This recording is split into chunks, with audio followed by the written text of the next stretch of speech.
Assalamualaikum teman-teman, kembali lagi di channel saya. Pada malam ini kita akan ngobrol bagaimana pengalaman kerja di Jepang, khususnya di bidang Kaigo. Nah itu dia, dengan berbagai tips dan keluh kesahnya kerja di Jepang.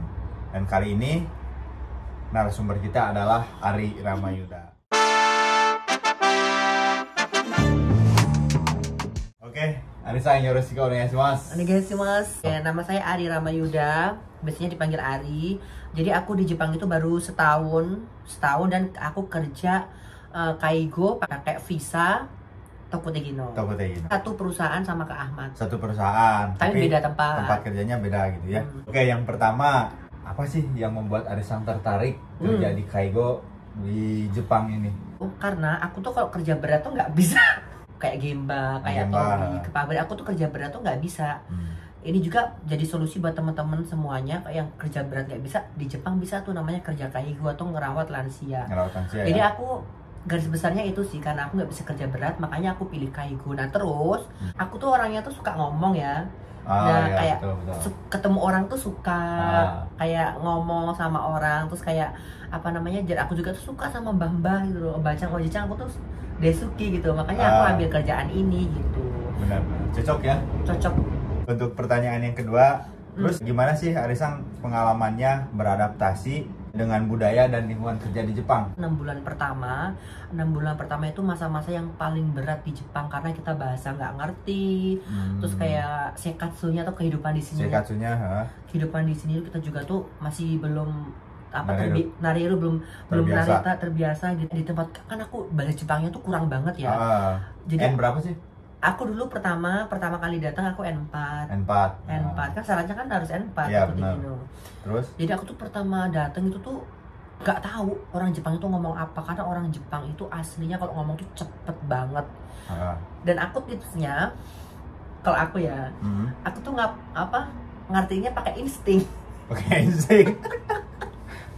Terus, tapi instingnya selalu tepat nggak? Ya 80% instingku tepat sih. Jadi kayak, misalnya orang Jepang ngomong, berarti ini nih, berarti suruh ngelakuin ini nih. Ya paham. Jadi kayak 6 bulan pertama itu kan kita mesti training kerjaan ya, mungkin cuma disuruh-suruh ini gitu. Ya, ya banyaknya kita tunggu perintah sih ya. Tunggu perintah awal-awal karena kita kan kayak jumbang sigotonya gitu, kayak urutan pekerjaannya kita kan belum tahu sih. Jadi awal-awal ya tipsnya sih menurut aku yang penting banyakin sabar, terus ingat tujuan kita tuh di sini tuh mau ngapain gitu ya. Di Jepang tuh mau ngapain tujuan kita, jadi jangan patah semangat. Bahasa Jepang kita jelek, kita nggak mudeng, kita digoblok-gobloknya tuh wajar karena kita baru pertama, apalagi yang belum pernah ke Jepang kayak aku, belum ada pengalaman, ya itu wajar ya. Kita belajar ikhlas aja, kita belajar nerima aja, tapi mau diomelin segimanapun juga kita. Tapi udah tahu kita baka, udah tahu kita cuma hai jangan lupa belajar. Nggak cuma diem aja, harus belajar gitu. Sama kalau nggak paham, mending tanya aja gitu, cuma saya mau karena gitu. Tapi aku dulu awal-awal kalau nggak paham aku diem aja sih. Pakai insting. Pernah tuh ya cerita nih orang Jepang tuh. Kan dulu kita pernah tuh belajar kawaiso sama kawaiso des gitu kan. Kawaiso des. Nah, kalau di sini itu kawaiso itu artinya menyedihkan kan?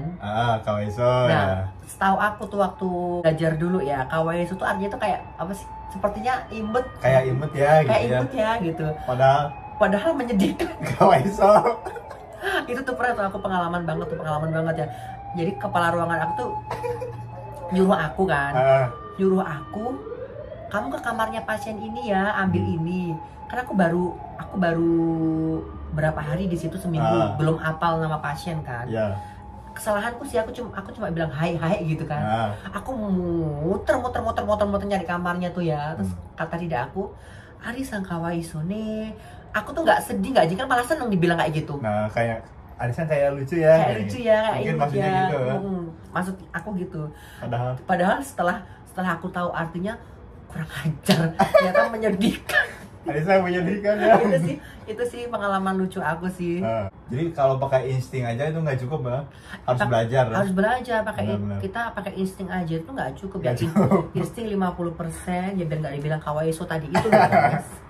Insting 50% itu jangan lupa harus belajar dan belajar. Apalagi kaigo di Honggo itu daiji desho. Untuk pertanyaan selanjutnya, tantangan terbesar nih yang Arisa hadapi sebagai kaigo di Jepang apa tuh? Selain bahasa. Jadi kita tuh dituntut harus upgrade diri ya. Upgrade itu maksudnya dituntut harus tetap belajar bahasa Jepang itu yang pertama ya. Pokoknya di Honggo. Nah, terus tantangan terbesarnya tuh kita tuh harus peka sama kondisi pasien. Iya, kondisi pasien. Jadi kan setiap namanya mbah-mbah udah lansia ya. Jadi kita nggak tahu kapan dipanggil sampai di atas ya. Jadi kita tuh harus peka gitu loh. Jadi kayak setiap hari itu kan keadaan mbah-mbahnya tuh berubah-ubah. Jadi kalau ada nggak selalu antai gitu ya, nggak selalu sama.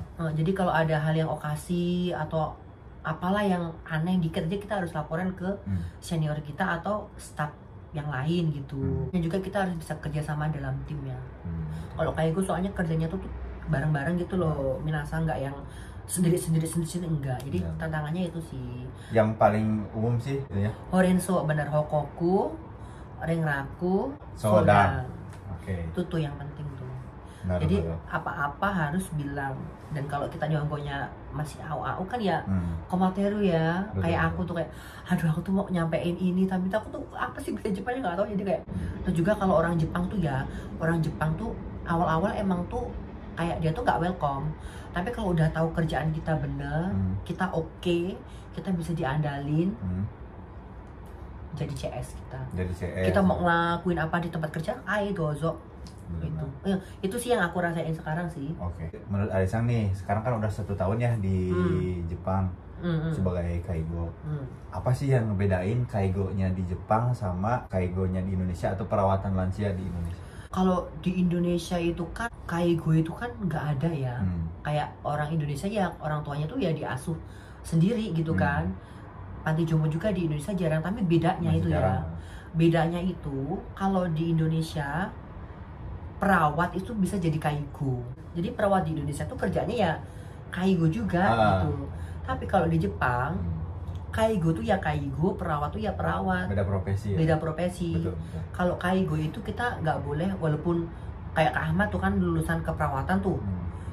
Dia tuh di sini kan kerjanya kaigo tuh, misalnya kaigo. Dia nggak boleh ngelakuin tindakan medis kayak nyuntik lah, apalah itu nggak boleh ya. Kita cuma kayak kalau dulu belajar keperawatan KDM ya, kebutuhan dasar manusianya gitu ya. Ya itu sih bedanya di Indonesia sama di Jepang. Beda profesi. Kaigo sama perawatan. Nah ini untuk aspek yang paling memuaskan dari pekerjaan kaigo di Jepang ini apa sih? Menurut aku tuh melihat orang senyum, melihat orang bahagia. Kalau menurut aku tuh kayak ada rasa kebanggaan sendiri, kayak ada rasa kayak seneng banget gitu loh. Arigato to iwaretara.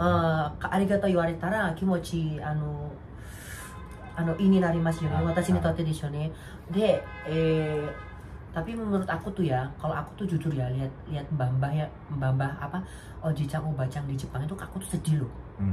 Soalnya kayak dia itu tuh kayak ya orang Jepang tuh kalau udah tua tuh ya masukin panti jompo kayak iya. Kayak kita kayak kayak mikirnya kayak kesepian banget ya mbak ini, kasihan gitu. Jadi kalau kita tuh bisa kerja dengan sepenuh hati, bisa nyenengin mbak. Jadi kita yang menggantikan anaknya gitu. Kayak kita tuh kayak ada kepuasan tersendiri sih. Ya, pertanyaan selanjutnya, nah ini kan Arisang pasti kan ada mungkin ya culture shock gitu ya. Bagaimana Arisang menjaga keseimbangan antara pekerjaan sama kehidupan pribadi? Cara menyeimbangkannya ya main. Kita tuh di sini juga butuh hiburan loh. Kerjaan stres juga kan. Kita tuh main di sini tuh nggak perlu ngeluarin uang banyak loh, karena di Jepang itu banyak tempat-tempat main yang gratis. Mantap. Jadi teman-teman semua tuh yang di rumah tuh jangan mikir main terus pasti duitnya habis. Nggak boleh mikir kayak gitu. Di Jepang itu banyak tempat main yang gratis. Yang gratis ya. Kayak pasti ada kan di lingkungan tempat tinggal kalian tuh taman, dan taman di Jepang tuh bagus-bagus loh. Bisa buat main loh tuh. Nggak ngeluarin duit kan? Iya. Cuma kalau kita mau main agak jauh kemana ya itu butuh duit sih. Butuh ongkosnya. Ya pokoknya karena keseimbangannya ya lakuin hal yang bikin kamu seneng. Hobi. Arisa kan hobi nyanyi kan? Hobi nyanyi. Nah, Kita itu nggak- mah kesukaan masing-masing. Kesukaan masing-masing ya.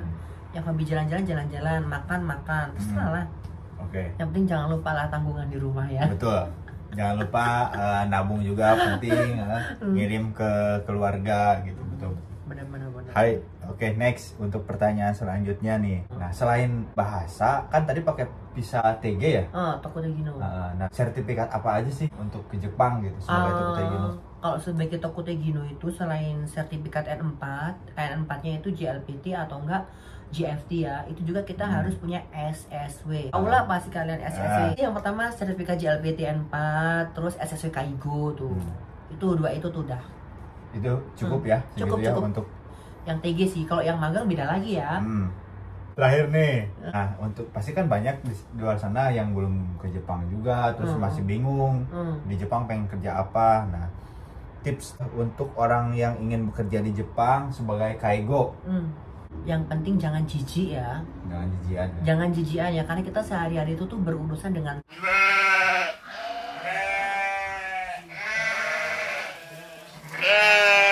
pokoknya jorok-jorok, pokoknya jangan jijik tuh. Intinya yang pertama itu. Terus yang kedua intinya sabar ya, harus sabar ya. Harus sabar, emang udah harus sabar sih. Itu sih. Pertama mental mungkin ya disiapkan. Mentalnya harus siap loh. Karena kita kerja tuh berhubungan dengan manusia, bukan dengan mesin ya. Jadi kalau yang berhubungan dengan manusia pasti mentalnya harus kebangun. Betul. Oke, segitulah ya. Oke. Oke. Mite kureta arigatou gozaimashita. Arigatou gozaimashita. Minasan ganbatte na Nihon de materu yo. Bye bye.